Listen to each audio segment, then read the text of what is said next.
La Retro es presentado por Next News, el banco de noticias más grande de Chile.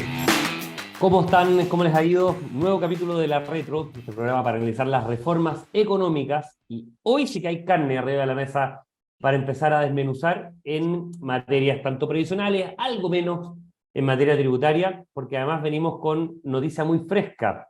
En la mañana, hoy día, estamos a jueves 17 de agosto, fue la reunión entre el presidente Gabriel Boric, convocado para su gabinete, una parte importante de su gabinete, y también los principales directivos de Chile Vamos, ¿no es cierto?, de la oposición. Para eso, estamos con Guillermo Ramírez, abogado, diputado de la UDI, miembro de la Comisión de Hacienda de la Cámara, jefe de bancada, que lo llevó a estar en La Moneda a las 8:30 de la mañana temprano, diputado ahí, y con Cecilia Cifuentes, también otra de nuestras panelistas estables, economista, directora del Centro de Estudios Financieros del S Business School, para partir, sacar los palillos un poco y empezar a ver inmediatamente qué se conversó. Guillermo, es ineludible la pregunta, en esa reunión. Primero, tono, tipo de conversación. Llamativo que el gobierno llevara a tanto ministro, la ministra Tobá, el ministro Marcel, el ministro Lizalde, la ministra Vallejo, el ministro Grau, la ministra Jara, en fin, en compañía del presidente. ¿Y qué se puede sacar de algún modo de limpio de este primer acercamiento después de varias semanas entre la oposición y el gobierno? Bueno, primero, feliz de estar de vuelta después de una semana que me salté el programa. Mira, la verdad es que yo tengo la impresión de que el objetivo principal del gobierno, o inicial, era, en el fondo, llamarnos a que retomáramos el diálogo para sacar adelante la reforma de pensiones y la reforma tributaria.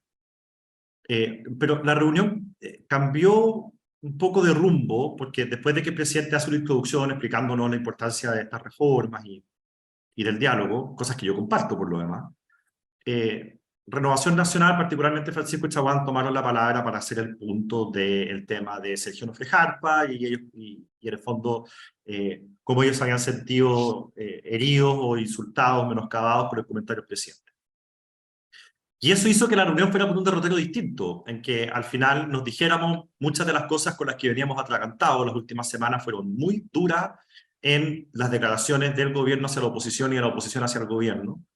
Y en 2 horas y media que duró la reunión, para ponerlo, sacamos todas esas cosas que teníamos apretadas en la guata y nos dijimos las cosas de frente, y eso hizo que la reunión a ratos fuera bastante áspera, fuera algo tensa, pero quiero rescatar de que siempre fue con mucho respeto. ¿Y por qué para mí esto es importante? Porque significa que todas las partes en la mesa estaban conscientes de que era importante mantener el diálogo. Cuando uno falta el respeto, el diálogo se rompe, y cuando el diálogo se rompe, los países se van a la punta del cerro.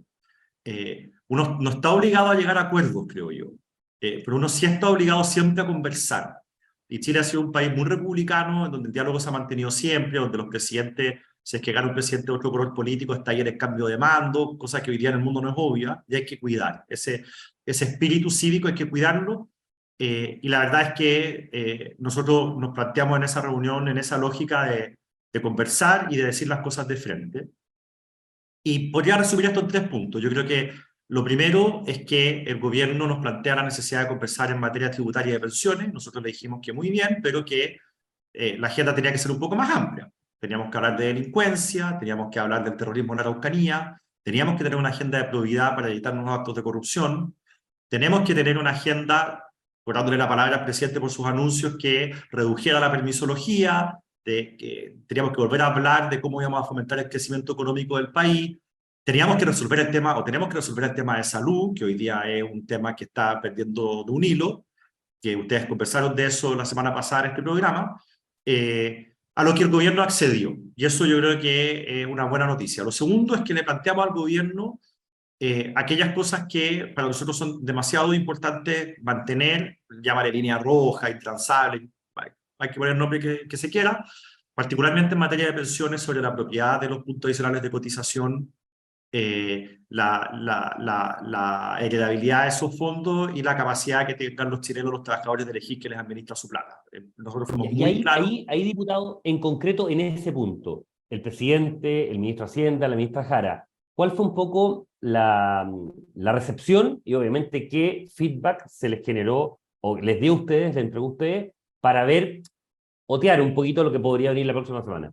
No, nada. De hecho, Cara de póker, no como se dice. entramos, sí, no, exactamente, cara de póker, no entramos en el debate de ningún tema en particular, ni de pensiones, ni tributarias, ni de las cosas que nosotros planteamos como temas adicionales.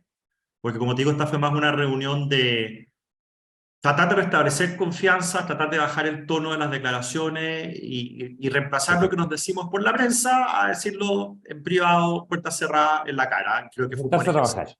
Y de ahí queda un tercer punto que me lo estaba Y diciendo. el tercer punto es que, como tenemos esta obligación de conversar, en los países donde se deja de conversar, la verdad es que esos países se hunden, en esa necesidad y en esa obligación que tenemos de conversar, acordamos volver a juntarnos para ahora sí empezar a hablar de los temas en particular y ver dónde pueden haber acuerdos en estos temas, que yo creo que aquí obviamente hay temas de, estoy hablando de la capacidad o la posibilidad de llegar a acuerdos, hay temas muy complejos, como pensiones o tributarios, hay temas de mediana complejidad o dificultad, como los temas de delincuencia, terrorismo en la Araucanía, porque todavía en la izquierda hay algunos que tienen traumas con ese tema, y hay temas que son de mucho más fácil acuerdo, como los temas de probidad, los temas de reducir la permisología, con lo cual hay que, creo yo, hay que intentar partir por aquellos temas que sean más fáciles, sacarlos adelante. Yo creo que eso nos puede permitir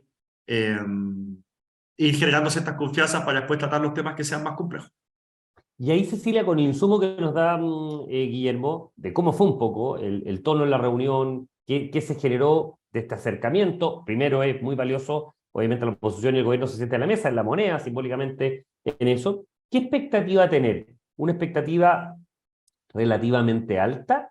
¿O, como sincera el diputado, hay efectivamente algunas brechas, alguna grieta, haciendo el símil argentino, ¿cierto?, que están de moda esa palabra, algunas grietas que hoy por hoy, en las dos posiciones que están, parecieran ser incontrastables?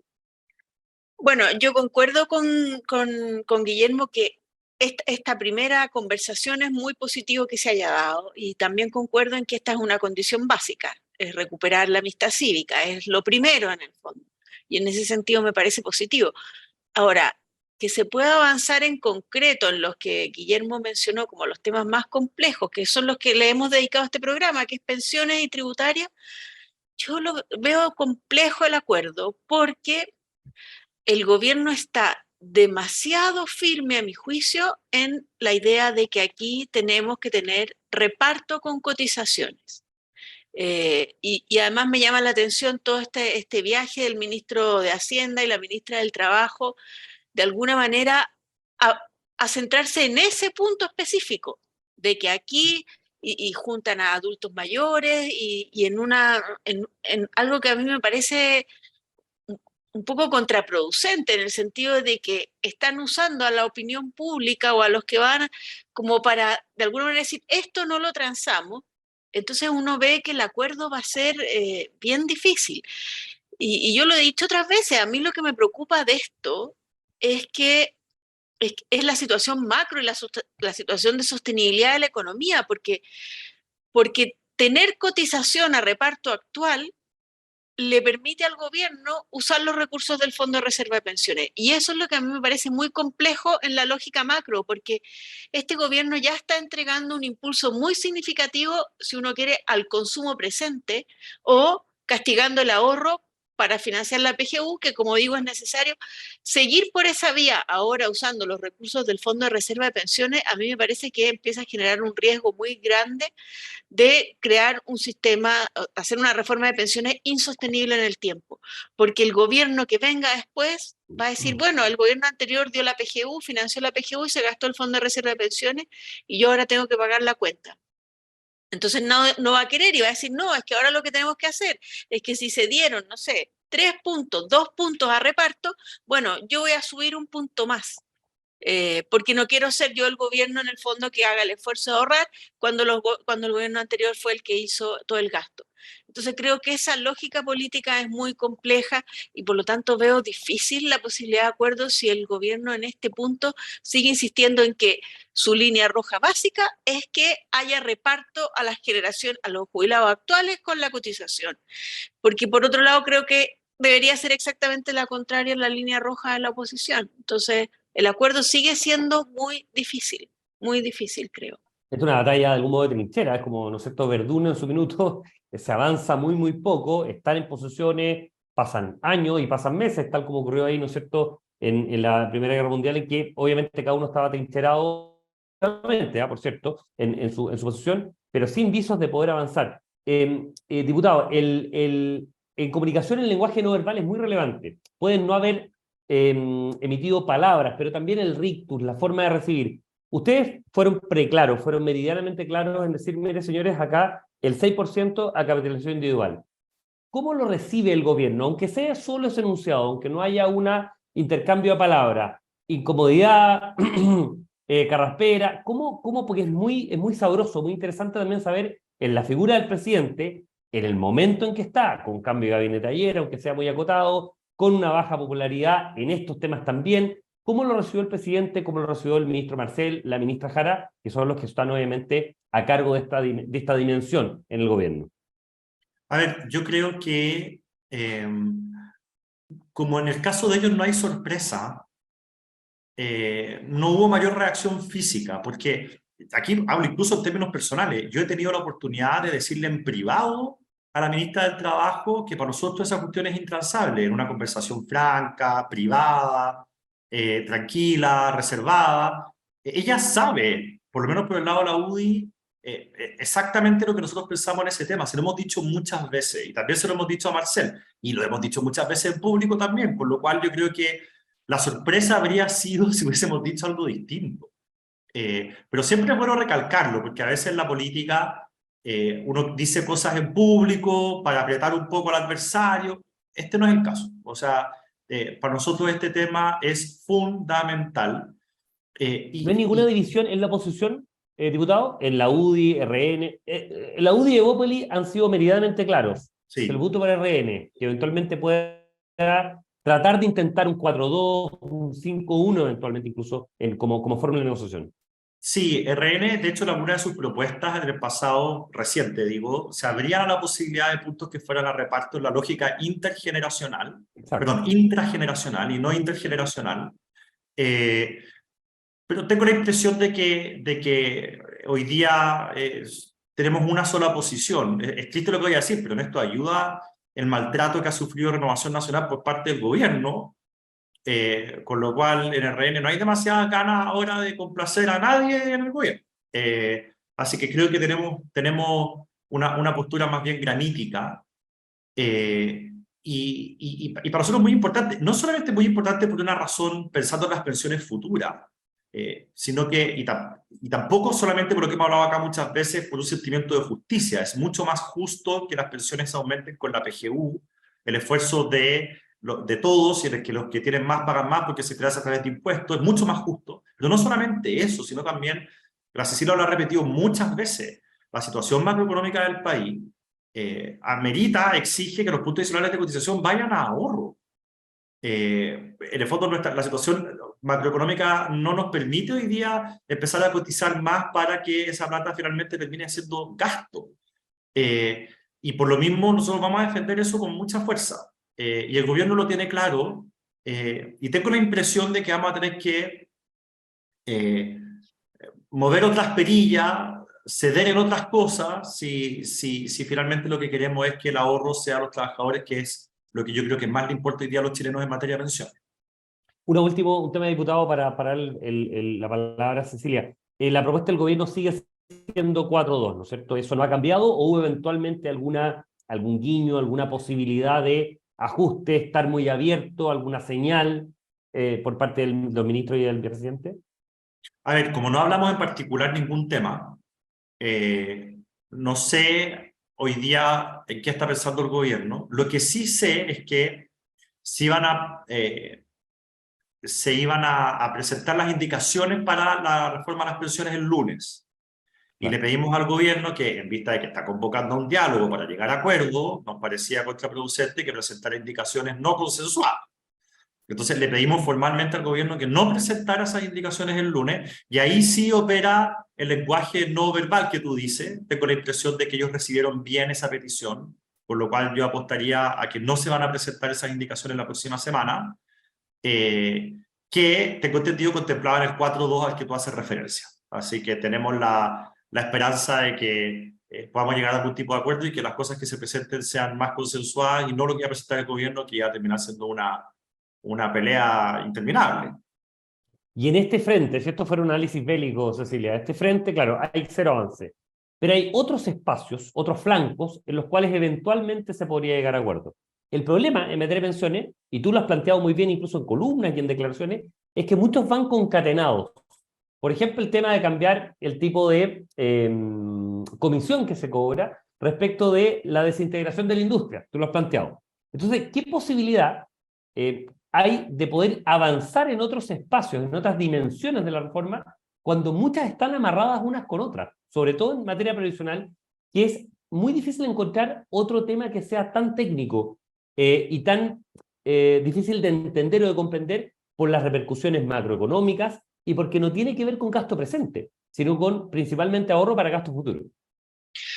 Bueno, mira, yo creo que habría que partir por decir, por lo menos en 2 puntos a capitalización estamos de acuerdo.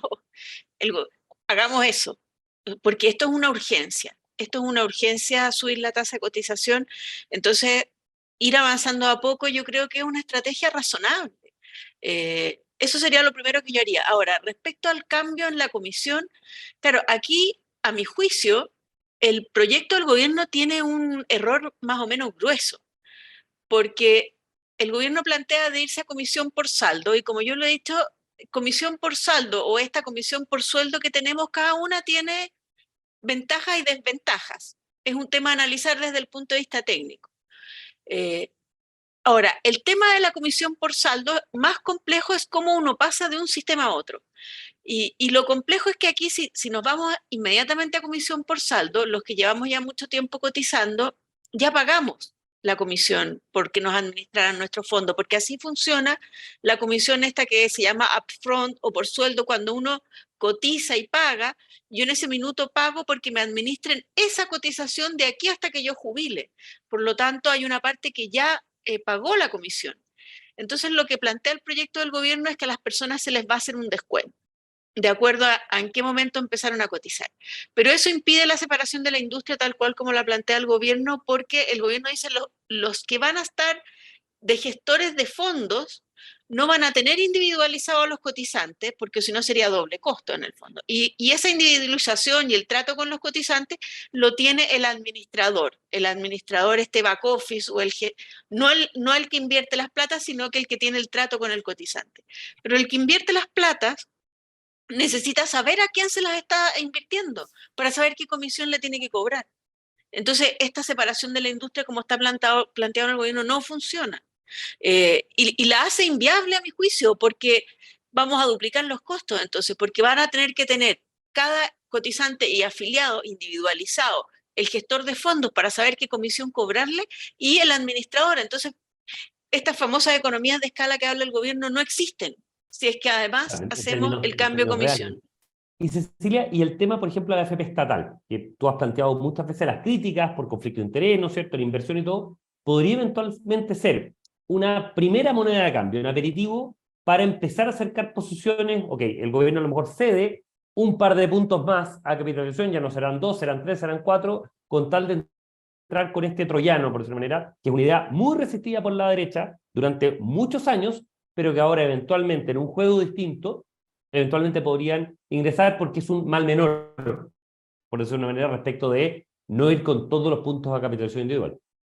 Efectivamente, tiene problemas de conflicto de interés bastante complejos la AFP estatal, pero como tú dices, podría ser en ese contexto un planteamiento pensado en pro de generar mayor competencia en la industria. Tiene ese beneficio, tiene un montón de otros costos. En el neto, para mí no es muy claro. Ahora, ahí hay que agregar otro elemento que tiene el proyecto que a mí me parece complejo, que es la eliminación del encaje. Porque el encaje es de alguna manera la garantía que tienen los cotizantes de si a esa administradora tiene problemas, tiene retornos muy bajos, que se desvían mucho del promedio de la industria, para eso existe el encaje. El proyecto elimina el encaje. Entonces, yo creo que es un tema que hay que reponerlo necesariamente. El encaje cumple una función súper relevante para los afiliados, de cara a los afiliados, además de cumplir la función relevante de que alinea los incentivos del administrador, porque él tiene que invertir en lo mismo en que está haciendo invertir a los afiliados. Por lo tanto, tiene una función. A lo mejor uno lo podría reducir. Eliminar es complejo. Ahora, supongamos que se establece que si va a seguir existiendo un encaje, bueno, esto tiene una demanda de recursos públicos. Si la FP estatal quiere administrar carteras, va a tener que poner plata del Estado como encaje. Entonces, y esto es para ir viendo simplemente que aquí hay detalles que a lo mejor uno dice, no, pero eso es un detalle, pero es súper relevante esos detalles para que el sistema funcione bien. Porque si no, ¿qué incentivo tienen los administradores a gestionar bien si es que en el caso de que haya un problema no están comprometiendo ninguna garantía? Entonces, está bien, son temas que se pueden conversar, pero y eso es lo que tú decías muy bien, Cristian, que los temas están todos unidos unos con otros. Entonces, cuando uno dice, ya, avancemos por acá, ojo, que se empieza a producir otro problema por acá. Y por eso esta tiene que ser una discusión seria y muy técnica para poder avanzar. En esto se engarza todo. Diputado, la reunión con el presidente se da en un contexto, una semana marcada por, yo no lo digo peyorativamente, cambio de gabinete, algunos dijeron un ajuste, una nota a pie de página, decía un columnista hoy día que va a quedar para la historia como una nota a pie de página respecto a esto. Se habló algo de eso y obviamente su análisis del cambio que hubo ayer, que fue efectivamente bastante acotado, bastante menor, y que pareciera ser, según lo que plantea analistas, y también uno tiene una opinión respecto a esto, que no aborda ni de cerca la crisis política que está teniendo este gobierno en materia de enfrentarla cara a cara, no solamente con el ministro Montes, sino también haber hecho un cambio mucho más estructural de cambio de relato y de alinearse con los tiempos, después de los masazos que ha tenido por parte de la ciudadanía. En la reunión no se habló nada del cambio de gabinete. Nosotros ayer fuimos muy claros y lo dijimos con todas sus letras. Desde la perspectiva del caso convenio, desde la perspectiva de la agenda del gobierno, que son las dos grandes reformas, y desde la perspectiva de las urgencias de la ciudadanía, que es seguridad y economía, digamos, el cambio de gabinete es completa y totalmente irrelevante. O sea, no mejora ni empeora el ánimo con el que nosotros hoy día llegamos a la reunión. De hecho, en mi opinión, el presidente perdió una oportunidad. Si el presidente, por ejemplo, hubiese sacado al ministro Montes, habría transmitido que se está tomando muy en serio el caso convenio. Perdió esa oportunidad. Si hubiese hecho un cambio más profundo, quizá habría podido hacer frente mejor a problemas de gestión graves que yo creo que él está teniendo en su gobierno. Tampoco lo hizo. Al final, lo que ha ido decantando con las horas, sobre todo por la renuncia de la directiva de Revolución Democrática anoche, es que este terminó siendo un cambio de gabinete para castigar a Revolución Democrática, reducirlo a su mínima expresión y en cierta forma aislar en ellos el problema del caso convenio. Pero ese aislamiento, ese castigo a la Revolución Democrática empieza a ser un problema interno del gobierno. A nosotros no nos compete, no nos afecta, no nos interesa, y por lo tanto el cambio de gabinete, insisto, es total y absolutamente, desde nuestra perspectiva, irrelevante. Es una nota al pie, como mencionabas tú. Como planteaban algunos en eso. No hubo Sí, ningún... no que lo planteabas tú, sino que sí. No hubo ningún... Pero mira, incluso en la línea de lo que dice Guillermo hay un tema que es curioso, porque efectivamente pareciera que esto es un castigo a Revolución Democrática. Pero entonces, ¿qué pasó con la directora de presupuestos en el fondo? Porque ella es de Revolución Democrática, hay bastantes signos de que se cambiaron normas que permitieron estas transferencias sin control. Apareciera a cualquiera que mira el tema desde afuera que ella tiene responsabilidad en estos temas y ahí no hubo cambio. Entonces, incluso en esa lógica, yo creo que no es verdad que Revolución Democrática sale castigado, pero hay algunos que a mi juicio tienen responsabilidad en el escándalo y que siguen en sus puestos. Entonces, no se entiende mucho la lógica del cambio, la verdad. Yo estoy de acuerdo cambio de contigo ánimo ahí. tampoco, Guillermo y Cecilia, ¿no? Cambio de ánimo cero en la opinión pública y, como bien dicen ustedes, oportunidad perdida en esto, ¿no? Sí, y respecto a la directora de presupuesto, estamos ya entrando ahora, ya se establecieron las subcomisiones de presupuesto, no quiero latear con esto porque es poco técnico, pero ahora empieza el Congreso de nuevo, igual que todos los años, el debate del presupuesto. Yo prefiero que la directora esté ahí y dé explicaciones. No van a ser meses fáciles para la directora de presupuesto en el Congreso ahora en adelante, porque hay demasiadas cosas que va a tener que responder. De hecho, nosotros alcanzamos a tener en la primera subcomisión mixta de presupuesto, yo estaba ahí presente, una primera reunión bastante áspera y difícil e incómoda para el ministro Jackson, que fue a exponer sobre el presupuesto del Ministerio de Desarrollo Social y su ejecución, con todas las preguntas que le hicimos respecto a cómo diablos había pasado que a la Fundación X, a la Fundación tal, el Ceremi X, el Ceremi tal, estuvieran entregando plata que hoy día está siendo cuestionada.